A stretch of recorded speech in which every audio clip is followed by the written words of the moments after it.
Most hubs nowadays contain cartridge bearings. There's a lot of convenience involved with them, but there's also a lot of drag associated with cartridge bearings, and when you get new ones, they don't always come prepared for bicycle use. So we need to repack this bearing with a low temperature, good quality lithium grease that's going to work in a traditional bicycle.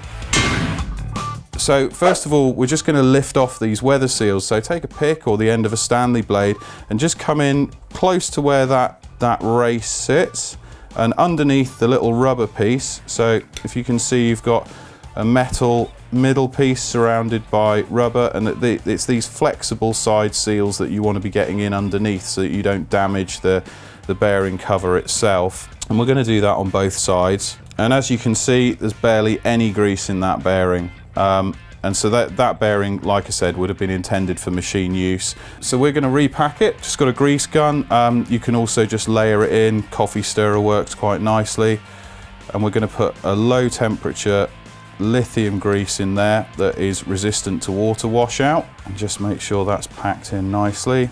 Most bicycle lubricants manufacturers will do a good quality bearing grease. So then we're just going to take these weather seals that we lifted off and just push them back in, and you'll feel them pop back in. That bearing is nicely packed full of grease and ready to go. So when you put it into your hub, you're going to get a lot more usage before you need to change that bearing again.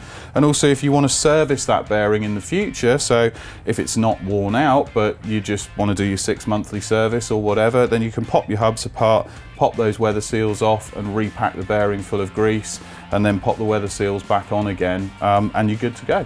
For more tips like this, download the Haynes Road Bike Manual app. I wrote it, it's available now, and the links are in the description at the bottom of the video.